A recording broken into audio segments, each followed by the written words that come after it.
everyone, it's Christy. I want to report back to you and let you know how my procedure went yesterday.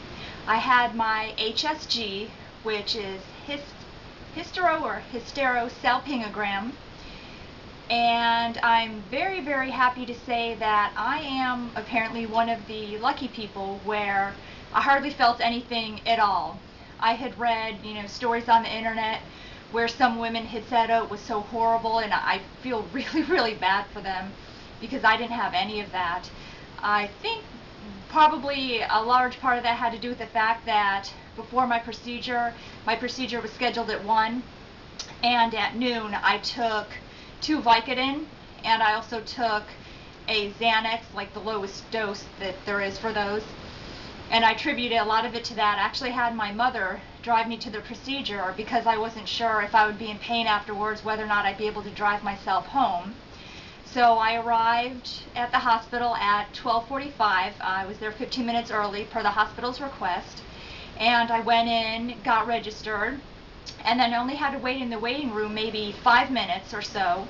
And then the technician came out, checked my armband to make sure I was the correct patient, and she took me back to a separate room. It was like a dressing room, and they had a change of clothes in there. The gown, it was the nice kind, not the stupid kind that ties in the back and you have 2 and you're trying to make sure your butt's not hanging out the whole time. It was a nice one where it actually had 2 ties in the front and it wrapped over a lot like a robe. And she explained the entire procedure to me. I already knew most of it just from my research that I had done on the internet. And she explained everything they'd be doing. She was very nice. One of the best techs I've ever had before, I must say. And then she took me back. Well, I got changed, of course. And then she took me back to the room, showed me everything. If I had any questions, went over that with me. I didn't have too many questions. She told me that as we went along that they would explain everything that they were doing. And so then the actual radiologist came in and introduced himself. He was very nice. They have done the procedure many times before, so I wasn't too worried. And we got started. I had to get up and lay on the table.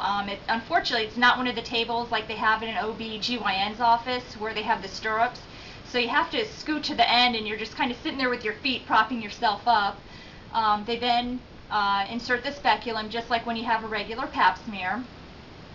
And then they clean everything out with, I believe it was a betadine solution. They inserted the radiologist tried inserting the catheter. I think with my cervix, it was not that my uterus was tilted. I think it was actually my cervix maybe had a bit of a curvature to it. So they did have to use the tenaculum. So he had me cough hard, and then I guess the tenaculum grabs your cervix, and I did feel a little bit of, not so much a pinching, but just more of a little bit of pressure while it was holding my cervix in place, and he then inserted the catheter. If I remember correctly, he said that he couldn't even then, still could not get the catheter completely all the way up as far into my uterus as he would have liked. They then inflate a little balloon so that when they inject the iodine contrast solution into your uterus, it doesn't all automatically leak back out. So they blew up the balloon. I believe they then took out the tenaculum and the speculum, I think. And then you have to scoot up on the table. They injected the iodine contrast very slowly. Hardly felt anything at all, maybe like a little bit of bloating and some slight pressure, but that was really about it. And it was funny because not the radiologist, but the technician, his assistant or whatever she was, she kept telling me, try to find a focal point, just go to your happy place. And, I think probably because of the medication, I was so at ease and was, speaking with them throughout the entire procedure and joking around. I said, no, I don't think I need it. I really didn't.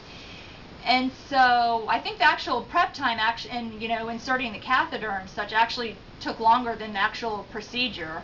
I think just because they had the issues with my cervix. I think possibly because I'm on calendar day 12 of my cycle today, so yesterday when I had the procedure I was on calendar day 11.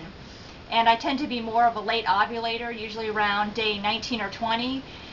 So at this point, my cervix is not, opening it up whatsoever in anticipation for ovulation just quite yet. So I think that's why. I think he said that my cervix was narrow, and that's why he had an issue inserting the catheter. And then they took their pictures. I had to roll slightly over to the left a little bit, slightly over to the right, and that was it. It was only, for everything, I think I was only maybe actually back there and up on the table for maybe 10 minutes tops, and that was it.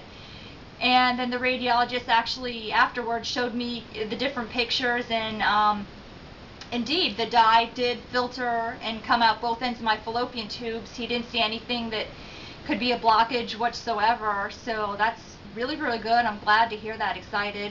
The only thing that he did mention at the end was that your uterus is usually sort of like a V shape like this, and then up at the top of your uterus it kind of eases and curves over into your fallopian tubes.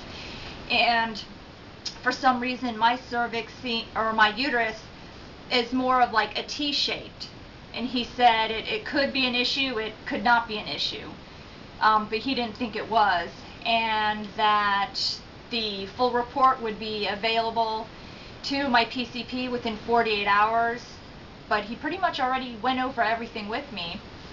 So that was it. Yeah, not much else to say. It wasn't that bad.